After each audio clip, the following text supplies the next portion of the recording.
मी Marathwada special 1 kilo काळा मसाला करणार आहे. त्याची रेसिपी मी तुमच्यासोबत शेअर करत आहे.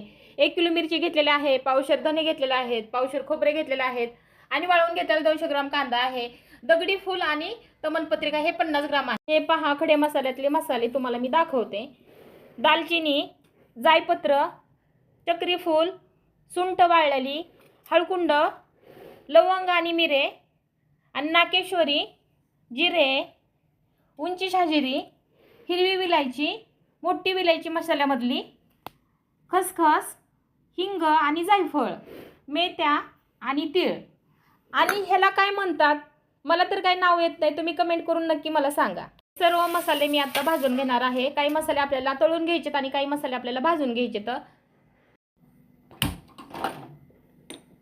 धने भाजून घेते. सगळ्यात आधी आपल्याला धने भाजून घ्यायचे. त्यामध्ये मी अर्धा चमचा तेल टाकलेलं आहे, ते धने भाजून घेते. जे भाजून झालेले आहेत ते मी एका साईडला ताटामध्ये काढून घेते. भाजणारे मसाले सगळे भाजून घेते एकत्रच.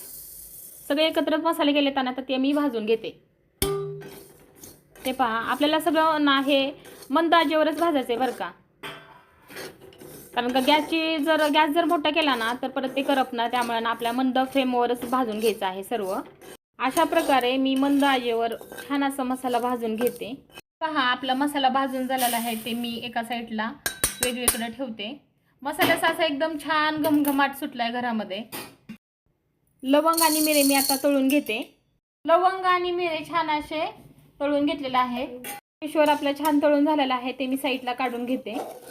याची आता आपण तळून घेणार आहोत. आणि सर्व असं ना मंद आचेवरच तळून घ्यायचं बरं का, नाहीतर करपतं. मसाला आपला करपट लागणार. त्यामुळे ना आपल्या सर्व असं सगळं मसाले ना मंद आचेवरच तळून घ्यायचे.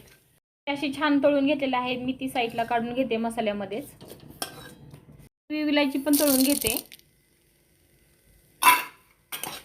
छान अशी तळून घ्यायची आपल्याला हिरवी विलायची पण. आपली फुलुस्तर विलायची भाजून झालेली आहे, ते मी आता साईडला काढून घेते. लगेचच आपण त्या तेलामध्ये ना दालचिनी पण तळून घेणार आहे. अशी आपली दालचिनी भाजून झालेली आहे, ती मी साईडला काढून घेते.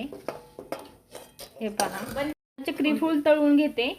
असं आपलं चक्री फूल तळून झालेलं आहे, ते मी आता साईडला काढून घेते. आपल्याला तळून घ्यायची आहे छान अशी. तरी आपली तळून झालेली आहे, ती पण मी साईडला काढून घेते.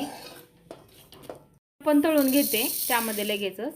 ती पण छान अशी तळून घेतलेली, ती पण मी काढून घेते साईडला.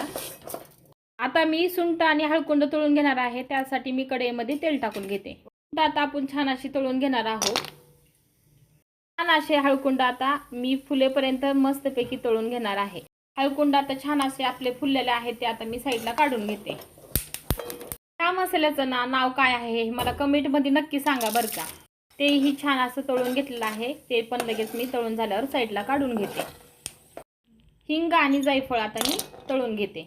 हिंग आणि जायफळ आपला मस्त तळून झालेला आहे, ती पण मी साईडला काढून. वस्तू माझ्याकडनं विसरली होती, ती म्हणजे बडीशेप. ती आता मी अशी टाकून घेते.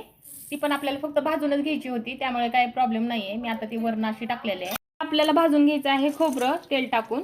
मस्त असं तेल टाकून भाजून घेतलेलं आहे, ते मी आता साईडला काढून घेते. दगडी फूल आणि तमालपत्र मी भाजून घेणार आहे. थोडंसं तेल टाकून मी भाजून घेते. दगडी फूल आणि तमालपत्र छान असं तेल टाकून मी भाजून घेतलेलं, ते मी साईडला काढून घेते.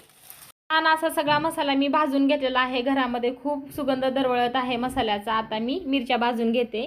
कडू चूल नसल्यामुळे ना आम्हाला आता मिरच्या हे गॅसवरच भाजून घ्याव्या लागतील. आणि गॅसवर मिरच्या भाजल्याने ना घरात खूप ठसका उठतो. त्यासाठी मी तुमच्यासाठी एक टिप्स सांगते. घरामध्ये ना अगरबत्ती लावली ना मग त्याच्या ठसका कसलाच उठत नाही. मिरच्या भाजताना लहान मुलं असते तर त्रास काहीच होत नाही आणि आपल्याला पण ठसका लागतो. छान अशा मिरच्या भाजताना कसला ठसका उठत नाही. त्यामुळे ना अगरबत्ती लावून मिरच्या भाजल्याना काहीच ठसका उठत नाही. भाजून झालेला आहे, ती मी आता साईडला काढून घेते. कांदा भाजून घेते. थोडंसं तेल टाकून आता मी कांदा भाजून घेते. सगळा छान असा खरपूस कांदा भाजून झालेला आहे. अशा प्रकारे सगळा मसाला माझा भाजून तयार आहे. त्यामध्ये आपल्याला सेपरेट ठेवायचा आहे कांदा आणि खोबरे. नंतर ना खडा मसाला सगळा एकत्र केला तरी चालतो. आणि नंतर ना दगडी फूल तमालपत्र धने मी एका साईडला ठेवलेला आहे आणि मिरच्या पण एका साईडला ठेवलेल्या आहेत. हे सगळा मसाला मी आता डंगातनं कुटून आणणार आहे. आल्याच्या नंतर ना मसाला कसा झाला हे पण तुमच्यासोबत मी शेअर करते. हे तेल मी मसाला टाकण्यासाठी कढवलेलं आहे. त्यामध्ये मी लसूण टाकणार आहे. लसूण टाकल्यावर आपल्या मसाल्याची चव एकदम छान लागते बरं का, टेस्ट होतो मसाला. त्यामुळे ना मी लसूण टाकतच असते.